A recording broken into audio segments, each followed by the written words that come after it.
Well, good morning, English 3 students. This is Mr. Lamphere. I just wanted to do a quick check-in as we are making our way through this remote instruction. Uh, Yesterday on March 30th, I'd asked you to open by looking into the term metaphysical conceit. And I asked you actually to write a metaphysical conceit that has to do with the COVID virus that has us all stuck indoors. And there were a couple of interesting ones I did want to share that I enjoyed. Alex Gu gives us the COVID-19 outbreak is teaching the world how to be a kindergartner again. You got to constantly tell people to wash their hands. And at the same time, you can't leave unless you have to. Otherwise, it's reading and drawing to pass the time. So again, I thought that was pretty good by Alex. Aubrey Kizzy, I feel like a radio DJ doing this. Aubrey Kizzy from Lakewood says, the coronavirus is a flower. In the beginning, it shows little or no signs of life. After about 2 weeks, then, the symptoms begin to show, just as a flower takes time to bloom. And after so long, the flower being alive, it slowly begins to die out and then is gone forever. So again, I thought that was pretty good. And then finally, Hay gives us, COVID-19 is like Ben Cortman, a vampire who stands outside Robert Neville's house every night ready to attack. COVID-19 is shouting for humans to come outside, telling them that it's all right and he won't hurt them. This is creating fears for humans to go outside, and countries are in lockdown because of him.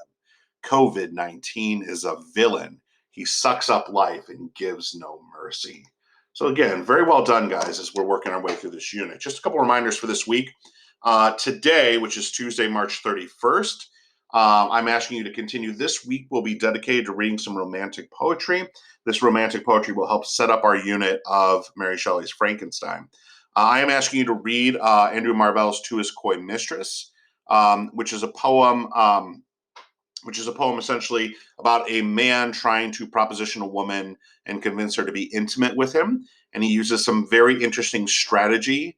I think I would focus on the word coy and what it means to be coy, and why he is suggesting to her that her coyness is a crime, as he kind of suggests in the poem, that she should be a little bit less coy. You'll also be reading Ozymandias by Percy Shelley.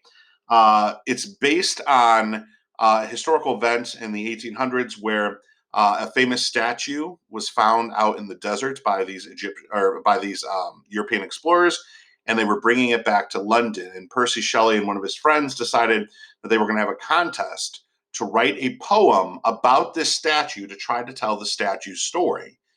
Both poems, by the way, are titled Ozymandias. The Percy Shelley one, of course, is famous as it kind of tries to give a story behind who this statue is about, and it does all tie into the Egyptian pharaoh Ramses II. So again, you'll be working with Ozymandias this week as well. Wednesday, April 1st, you're going to be reading William Wordsworth's poem, The World is Too Much With Us. So again, I think that's pretty straightforward. And then Thursday and Friday this week, you'll be reading Samuel Taylor Coleridge's Rime of the Ancient Mariner. Please understand that this poem is a frame narration. Frame narration meaning that the poem is told from the point of view of a wedding guest.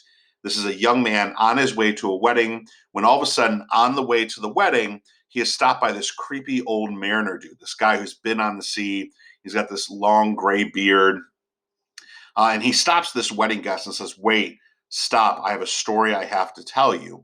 And at that point, the wedding guest starts to tell to us the story told to him by the ancient mariner. That's what we call a frame story, a story within a story. So one of the challenges to reading this poem is that as you read it, you have to recognize who's speaking. Is this the wedding guest, or is this the actual ancient mariner who's telling his story? And obviously the story has a lesson to it. It's a cautionary tale. So again, on Thursday, I'm asking you to read just parts 1 through 4. This is a long poem. Read just parts 1 through 4, and then you're going to finish it on Friday with parts 5 through 7. So again, I want to make sure that you're keeping up with your work. Again, I will be on every day between 10 a.m. and noon. The best way to contact me is through email. So feel free to shoot me an email. I will check my email throughout the day, since, with this coronavirus thing, there's really nothing else for me to do. So again, I hope that you are staying. I hope that you're staying well. I hope that you're staying healthy. I hope that your family is healthy as we all work our way through this remote learning. So again, if you have any questions, shoot me an email. I hope this finds you healthy and well, and have a great day.